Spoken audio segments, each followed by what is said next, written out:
Welcome back to Digital Pill. Today's guest is Larry Holmes, who's an African-American motivational coach and meditating yogi. Larry has a great book out called Full Circle, which is a memoir full of incredible stories, and he's going to share some of them with you now. That transition of my parents from the South and Jim Crow and all of that, which they said, no, we've had enough. We reconnected with it slightly because we used to go and see our grandparents. Every couple of years, we'd drive down around Christmas time to be with my grandmother and great-grandmother in Florida. And when we went down, yes, we lived in the remnants of slavery in the sense that the shacks, the shanties, the places that they live were old slave quarters. And our great-grandmother's grandmother was a slave. So that's how close that was. And they could remember, and they could talk about it, and they could say, oh, yes, sweetie, well, you know, all of that. So it filled you with a sense of your roots and tradition. And I just said, you know what? When I'm old enough, I'm not coming back down here. You come back up to the north, and it looks different, but you know it's a powerful negative in the atmosphere that we're living with. I write about a story in the book that's indicative of that. When I had a history teacher who didn't believe I had written an essay, when the papers were given back, my teacher didn't give me mine. He said, Larry, see me after class. And these words are really powerful in my consciousness. He said, you're not capable of writing this. Who wrote it? You know, one moment it would be, he doesn't even know me. How can he say that? And another thing would be, maybe he's right. But he couldn't be right because I wrote it. So you get what was going on there. The power of the culture and those assumptions and those prejudices is trying to enter into my being. Prejudice actually breeds more prejudice. And people start to do that. And it just, again, it made me reflect. Am I going to succumb to what was going on in that West Side Story scenario, or am I going to rise above it? And I started to recognize these are just opinions people have about you. They're not necessarily true. Will you accept those demeaning opinions, or will you find some light? Being drafted because I didn't want to be in the military, it created the low point of my life. And I get on the bus with these other young men, some of whom, by the way, had enlisted. It's not like people sometimes think everybody that fought in Vietnam was conscripted. And if you can remember those days when you were young, either you were a teenager, late teens, early 20s, with a bunch of guys, it was loud. You could hear a pin drop for that whole ride. And if someone spoke, it was as if someone was listening in. They would say, where are you from? Which is like, why are you whispering? But I think it was the quality of, I don't know how this is going to turn out. And I'm honestly afraid.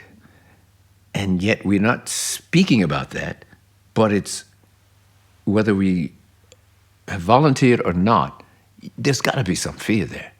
We get off the bus, and everybody is thinking this one same thought. No one's talking about it. But the drill sergeant, the first thing he says is, right, line up. You know, they yell. They always yell. And he says, I know what you're all thinking. So I'm going to answer that question that you have. Your question is, am I going to Vietnam, right? And the answer is yes. And you could visibly see this happen.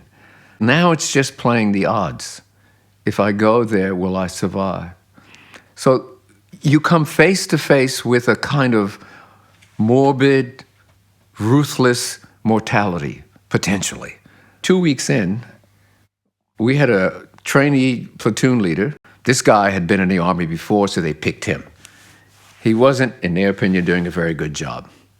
So one day they just come up and they go, "You out. You're no longer the trainee leader." And we all go, "Hmm." And then he turns to me and he goes, "You in." So then I had to accept I'm now in a leadership position. So that's how it can happen. And so the military now is starting to actually teach me something. And I'm just the crack of that, by the way. It's not like a revelation. It's just like, because you're now in it. That's how leadership is. You're in it. And the next day we're going on a forced march. I don't know if you remember that bit, in the snow. And I'm like, this couldn't be worse. It's like we were talking about earlier. Life is presenting one challenge and then another piled on top of it. Just these series of events are kind of saying, keep moving. And if you do, you will probably be noticed in a positive way, if you really do your best. And that's not necessarily a bad thing. It depends on what interpretation you put on it. It could be a possibility, and this is in retrospect, of there may be some leadership capacity within you. We need to ask ourselves questions, the real questions, the questions that are going to help us find our way in life, in our profession. If I say to a leader, what do you think is good leadership? Not what have you read? They will always tell me something that has nothing to do with their profession in the sense of finance, science. It's always about a quality. Those leaders who have actually influenced them most positively, they'll say, oh, they could listen to me. Oh, they were always trying to support me. And I say, so what's your version of that? And they, oh, it has to come from here. At one stage, the actual CEO of the whole organization of Telstra came to be on one of those programs.